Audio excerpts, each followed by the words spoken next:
Buongiorno e benvenuti a questa edizione del nostro telegiornale. Vediamo subito i titoli. Nel 2021 una frana si staccò da un costone sopra San Vito Lo Capo, da allora altri massi minacciano le abitazioni. I proprietari vogliono tornare nelle nostre case. Detenuto straniero si suicidia nel carcere di Barcellona Pozzo di Gotto, è il secondo in pochi mesi nella struttura in Italia, 33 dall'inizio dell'anno. L'allarme dei sindacati, casi in aumento e sempre più giovani. Uccise il figlio mentre cercava di sedare una rissa nella sua villa a San Gregorio. Trovate in casa altre armi e munizioni, 3 denunciati. Seggi aperti in 9 comuni per le amministrative, tra gli enti commissariati al rinnovo, Palagonia, Castiglione e Favignana. Mal di pancia in Forza Italia, il vicepresidente della Camera Giorgio Mulè annuncia un dossier sulle divisioni interne al partito in Sicilia. Calcio Catania, dalle prossime mosse dipenderà il futuro del club. Toscano e la società vogliono una squadra competitiva che punti al primato. Pallanuoto femminile, l'equipe Orizzonte Catania vince la gara 1 della finale scudetto contro l'Assist Roma. Martedì gara 2 nella capitale, in casa di vittoria dell'Etnè sarà scudetto.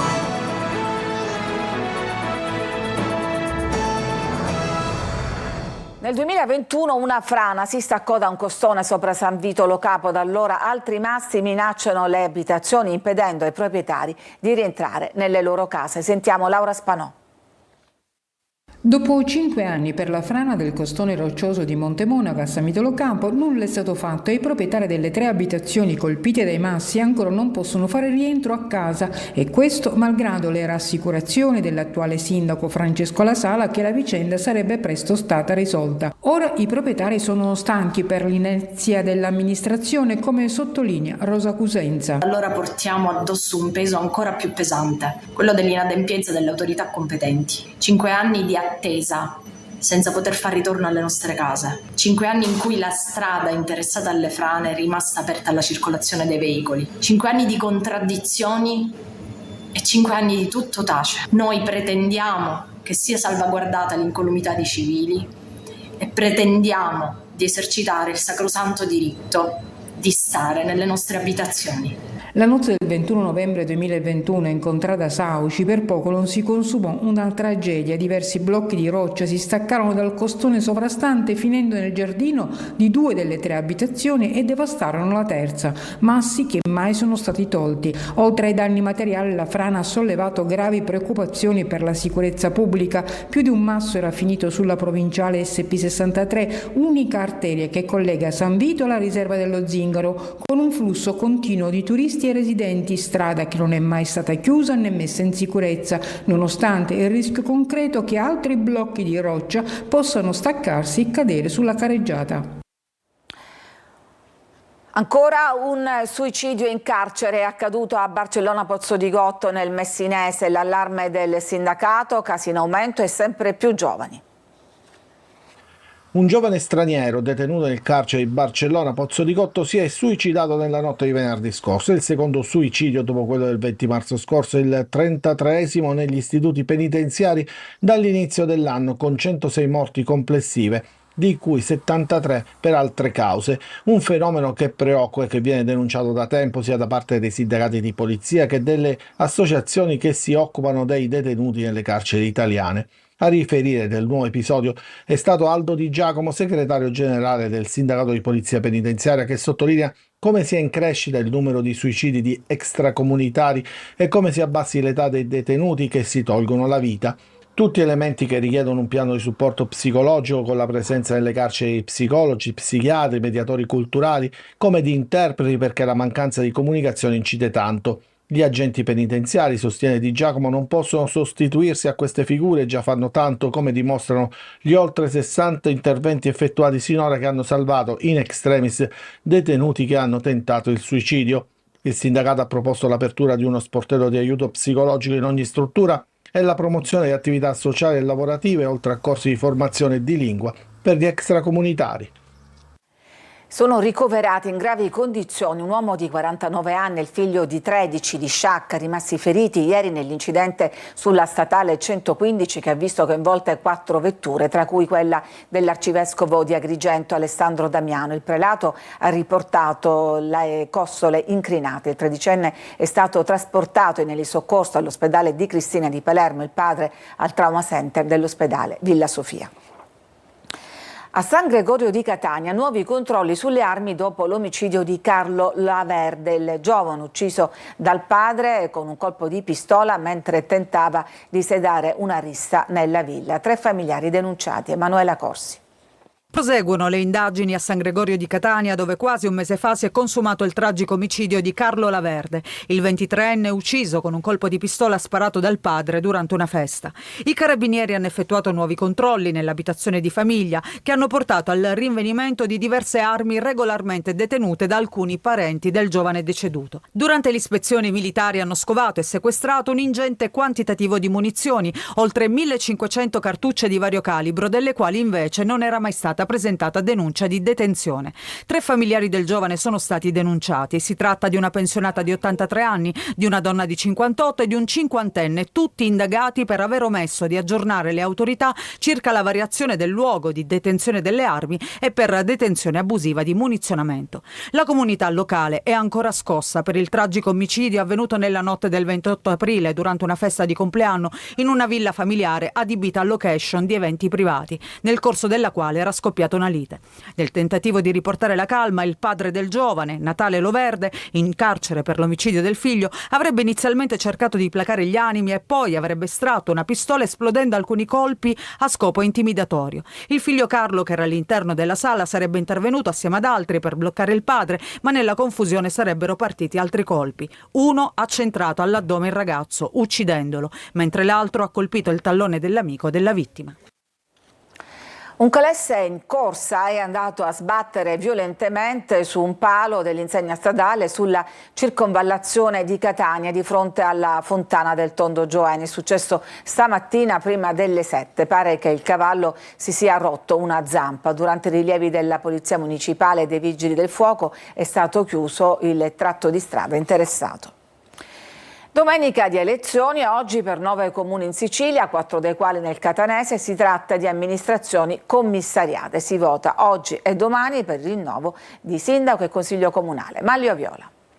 Urne aperte dalle 7 di questa mattina in 9 comuni siciliani chiamati a rinnovare i propri organi amministrativi. Si vota fino alle 23 di domenica e poi lunedì 26 maggio fino alle 15. Gli elettori interessati a questa tornata elettorale sono 55.608. A dover scegliere il sindaco e il nuovo consiglio comunale sono i cittadini di 4 comuni del Catanese, ovvero Castiglione di Sicilia, Palagonia, Raddusa e Ramacca. 2 invece nel palermitano, Montemaggiore Belsito e Prizzi. Poi uno ciascuno per le province di Agrigento, Realmonte, di Siracusa, Solarino e nel trapanese, Favignana. Nel Catanese c'è anche l'unico comune dove si vota con il sistema proporzionale, poiché gli abitanti sono più di 15.000. Si tratta di Palagonia. In tutte le altre amministrazioni si voterà con il maggioritario. Tutti i comuni al voto escono da un periodo di commissariamento per i motivi più disparati. Una 10ª amministrazione, quella di Tremestieri e Tneo, inizialmente coinvolta nella tornata elettorale, non vota invece a causa dello scioglimento per mafia intervenuto in base ad una delibera del Consiglio dei Ministri dopo che i comizi erano già stati convocati. Le procedure dunque sono state bloccate e bisognerà indire nuove elezioni. L'eventuale ballottaggio per il solo comune che potrebbe andarci nel Catanese si svolgerà domenica 8 giugno in coincidenza con il voto per il referendum. Il vicepresidente di Forza Italia alla Camera, Mulè, porta in direzione nazionale del partito il dossier Sicilia. Troppe tensioni interne. Manlio Viola. Giovedì prossimo a Roma la direzione nazionale di Forza Italia sbarcherà un dossier sul caso Sicilia. A portarlo sarà il vicepresidente della Camera, Giorgio Mulè. Lo ha annunciato dalla trasmissione Il Punto, intervenendo sulla situazione di Forza Italia nell'isola. A Marcello Caruso, coordinatore regionale e uomo di Schifani, chiede una maggiore collegialità, sottolineando che in 2 anni e mezzo non è stata tenuta alcuna riunione. Sicuramente quello che manca è una condivisione, una collegialità, diciamo così, all'interno di questo coordinamento regionale, nazionale che non c'è mai stato, perché appunto da 2 anni che c'è il commissario, 2 anni non si riunisce. Io stesso solleverò la questione alla segreteria nazionale con la necessità che ci sia questo incontro, perché non è giusto, non è bello e non bisogna parlarsi sui giornali, bisogna parlarsi tra di noi nelle sedi opportune. C'è poi la vicenda dello scandalo dei referti istologici. Le dimissioni di Croce non bastano e ci sono da cercare altre responsabilità, anche se chi ha sbagliato dovesse essere un forzista.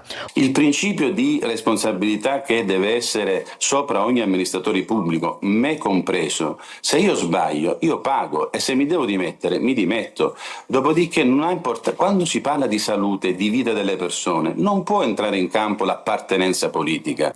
E sul candidato alla presidenza nel 2027 in Sicilia, Mulè frena anche il segretario nazionale Tajani, che ha già investito Renato Schifani. È giusto che sottolinei come l'azione amministrativa di Schifani sia corretta e che quindi sia il candidato naturale.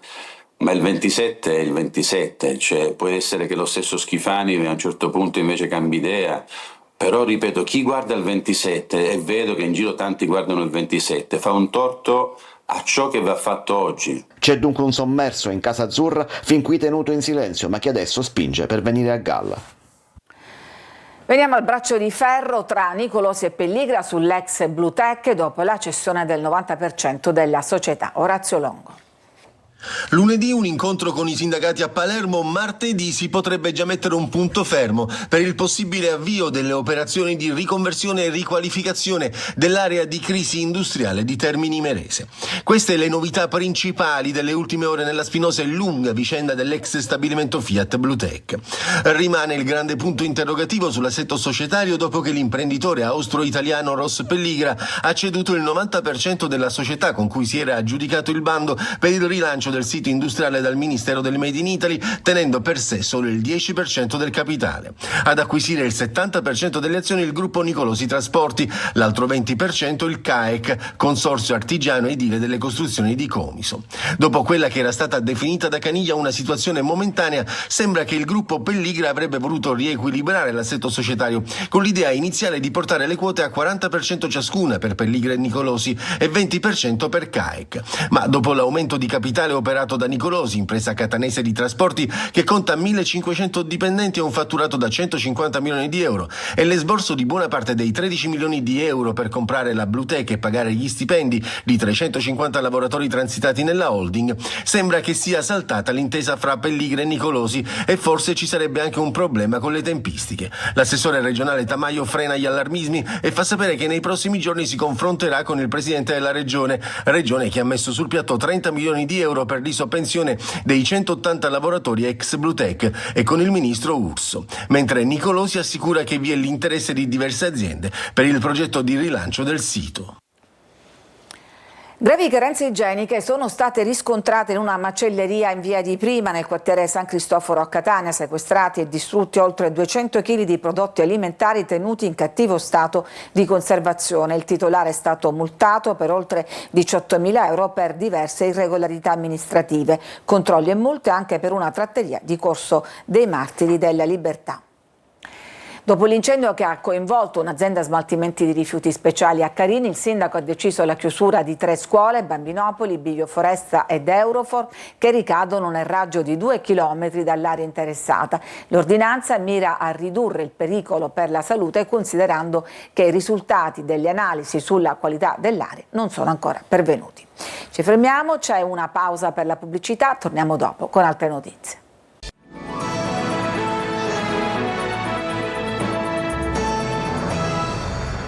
Torna la neve sull'Etna a fine maggio, complice il calo delle temperature delle ultime ore con abbondanti acquazzoni anche ad alta quota. Ecco come appariva stamattina la cima del vulcano, poi le nuvole hanno ricoperto la visione della sommità. La neve però non è destinata a durare, nei prossimi giorni infatti le temperature saranno in graduale aumento.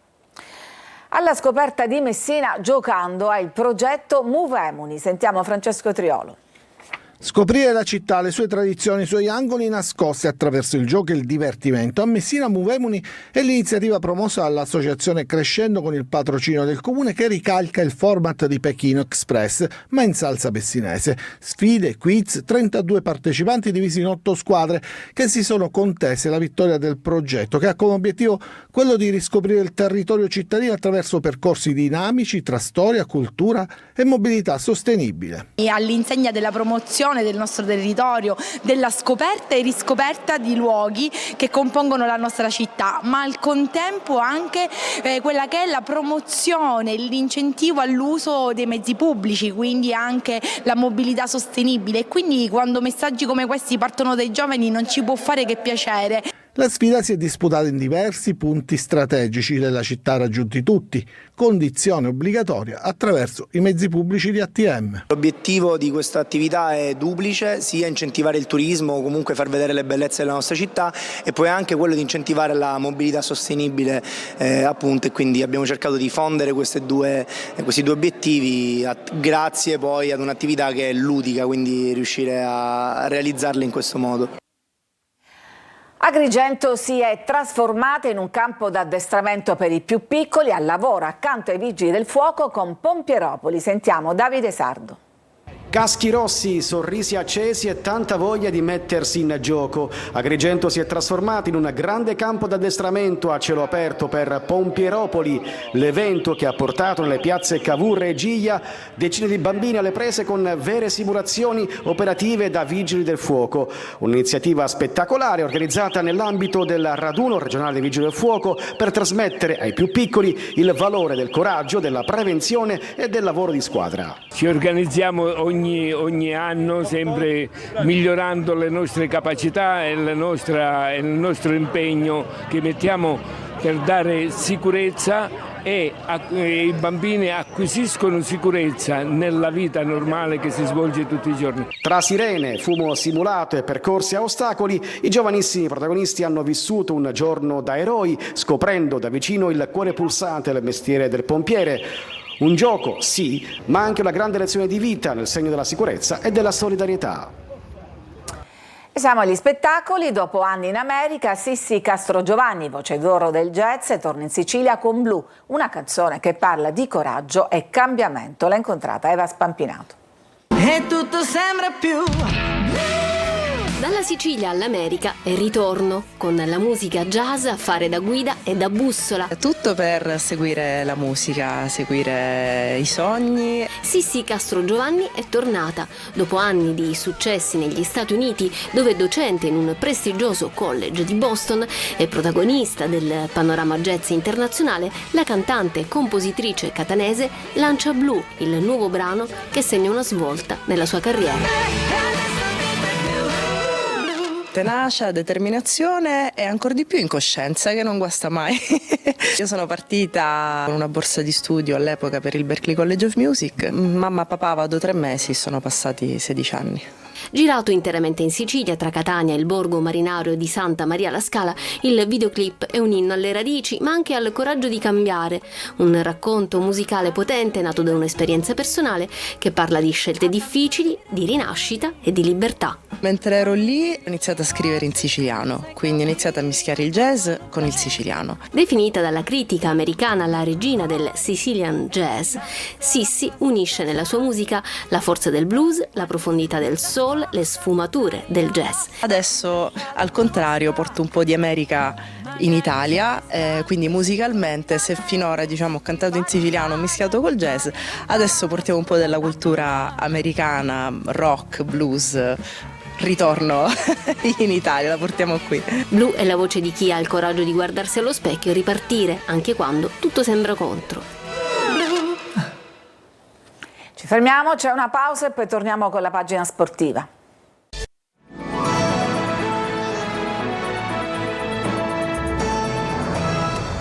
E siamo al calcio. Il futuro del Catania dipenderà dalle prossime mosse. Toscano vuole, così come la dirigenza, una squadra competitiva che punti al primato. Marco Carli. Puntare in alto deve essere l'obiettivo del terzo anno di C. Significa primo posto, significa provare a evitare un play-off in cui sale una squadra su 28. Non facile, come non è facile arrivare primi nella stagione regolare, ma il Catania, dopo essere stato sempre lontano dalla lotta per il primato, sia nel primo che nel secondo anno della nuova gestione, adesso vuole stare là e per riuscirci deve fare gli investimenti giusti. Un Catania competitivo, la volontà del tecnico e dei dirigenti, e venendo a Toscano, con ogni probabilità, la fondamentale garanzia chiesta per dare senso a un progetto, quello cominciato l'anno scorso in questo periodo con l'arrivo del tecnico dopo la promozione col Cesena e di Faggiano. Le scorie della stagione scorsa ci sono, soprattutto legate al ritiro estivo con il blackout di fine luglio e agosto e la questione esuberi. Serve una situazione diversa fin dall'inizio, vision che accomuna Grella e Toscano. I due hanno parlato e vogliono un Catania competitivo fin dal lavoro di preparazione a Norcia. Così come è importante, i tasselli dell'estate scorsa erano due, la figura del direttore sportivo non solo nella parentesi del mercato ma anche nella vita di tutti i giorni durante gli allenamenti e nel legame fra squadra e società. Faggiano, lo sappiamo, ha vissuto un anno difficile, ma vederlo nel finale e soprattutto sentirlo nel modo in cui spronava la squadra o evitava di scaldare ulteriormente gli animi nelle ultime partite anche in trasferta diventa un segnale incoraggiante per il futuro, un futuro che è già partito con la mossa Torre del Grifo che, nel caso in cui ovviamente il centro sportivo diventi rossazzurro, entrerà e in parte già l'ha fatto nell'ambito lavorativo di Zarbano, altro tassello fondamentale. Le basi dovrebbero esserci, ora vanno fatte le scelte giuste per portare in alto il Catania. Pallanuoto femminile, l'equipe Orizzonte Catania vince nettamente la gara 1 contro l'Assist Roma e adesso punta allo scudetto. Ancora Carli. Una netta superiorità l'ha mostrata l'equipe Orizzonte nella gara 1 della finale scudetto. 13-6 il punteggio con l'Assist Roma e partita indirizzata fin dalla metà del secondo quarto. Ciclone Orizzonte si legge sulle pagine social del club. Così è stato, ma adesso c'è gara 2 a Roma martedì. Se la squadra di Martina Miceli riuscirà a confermarsi sarà scudetto il numero 25, altrimenti gara 3 ennesima il 31 maggio. Ma intanto c'è appunto il dominio di gara 1 giunto davanti al commissario tecnico del 7 rosa Carlo Silipo. Sugli scudi Daphne Bettini che serve assist a profusione, top scorer Halligan con 4 reti, a bersaglio anche la presidente dell'equipe Tania Di Mario, 46 anni.